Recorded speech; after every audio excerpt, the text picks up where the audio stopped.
Chaque jour, sans même le savoir, tu fais peut-être des choses qui blessent profondément ton chien, et certaines de ces erreurs sont tellement ancrées dans nos habitudes qu'on ne les remarque même plus.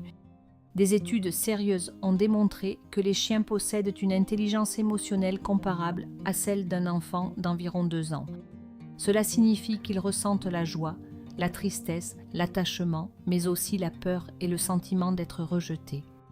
Ton chien a de vraies émotions et certaines de tes actions peuvent, sans que tu le veuilles, lui faire vraiment mal. On va passer en revue 10 choses du quotidien que tu fais peut-être en pensant bien faire, mais qui touchent ton chien bien plus profondément que tu ne le crois. La première erreur, c'est l'incohérence dans la routine. Les chiens adorent la routine, vraiment, ils vivent pour ça. Les horaires réguliers, les habitudes stables, les règles claires, tout ce qui était prévisible les rassure profondément. Quand tout change tout le temps, heures de repas, heures de sortie, règles floues, ton chien se sent perdu et anxieux. Dans une meute stable, il y a toujours une structure claire, et pour ton chien, cette structure, c'est toi. Quand tu es cohérent, tu lui transmets un message simple « tout va bien, je gère, tu peux te détendre ». Un chien rassuré est un chien plus calme, plus heureux et bien plus équilibré. Si tu veux faire partie des maîtres qui comprennent vraiment leur chien et qui lui offrent la meilleure vie possible, abonne-toi à cette chaîne dès maintenant et active la cloche de notification. Chaque vidéo publiée ici est conçue pour t'aider à construire un lien plus fort, plus sain et plus heureux avec ton animal, et ta présence ici donne une vraie force à cette communauté. La deuxième erreur, c'est de frotter le museau de ton chien dans ses bêtises.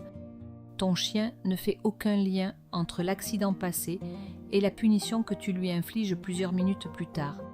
Il ressent uniquement de la peur, de la honte et une confusion totale. Si tu surprends ton chien sur le moment, un mot ferme suffit, sinon tu nettoies calmement et tu passes à autre chose. Punir après coup n'est pas de l'éducation, c'est simplement incompréhensible pour lui. La troisième erreur, c'est de lui tapoter la tête. Beaucoup de chiens n'aiment pas qu'on leur tape sur la tête, pour nous c'est affectueux, pour eux ça peut être envahissant et stressant. Leur tête est une zone sensible et une main qui arrive par-dessus peut être perçue comme une menace, surtout chez les chiens anxieux. Privilégie plutôt la poitrine, les épaules et le dos et observe attentivement les réactions de ton chien. La quatrième erreur, c'est de crier sur ton chien. Crier n'enseigne absolument rien, il ne comprend pas les mots, il comprend l'émotion dans ta voix et quand tu cries, il entend surtout colère, tension et danger. À force, ça fragilise la confiance qu'il a en toi. Parle calmement, mais fermement, toujours avec les mêmes mots et le même ton, parce que l'éducation doit être claire et jamais intimidante. La cinquième erreur, c'est d'ignorer ses besoins sociaux. Ton chien n'est pas un meuble, c'est un animal social qui a besoin de contact, de jeu et de stimulation mentale quotidienne. L'ignorer, c'est comme enfermer un humain toute la journée sans aucune interaction.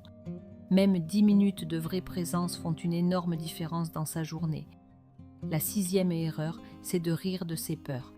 Feu d'artifice, orage, aspirateur, pour ton chien, ces peurs sont absolument réelles. Rire ou minimiser ses réactions ne l'aide pas, au contraire, il se sent incompris et abandonné. Rassure-le, parle-lui doucement et crée-lui un espace sécurisé où il peut se réfugier. Si la peur est intense, consulte un professionnel, parce que ton chien a besoin de ton soutien, pas de ton jugement. La septième erreur, c'est de retirer sa nourriture sans prévenir. Imagine qu'on t'enlève ton assiette en plein repas, c'est étrange et stressant. Chez le chien, la nourriture est instinctivement liée à la survie et à la sécurité. Retirer sa gamelle brutalement peut créer de l'anxiété, de la méfiance, voire un comportement de protection de ressources dangereux.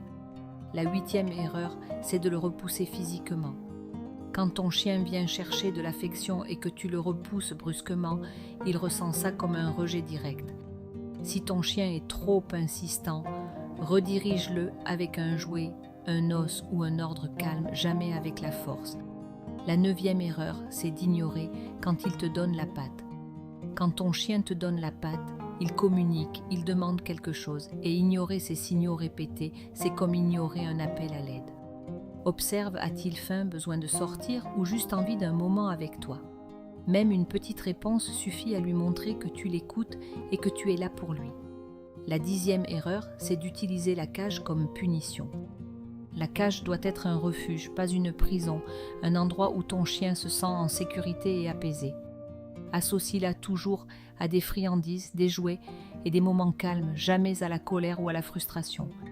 Ton chien ne cherche pas à te défier, il essaie simplement de comprendre le monde avec toi comme seul repère.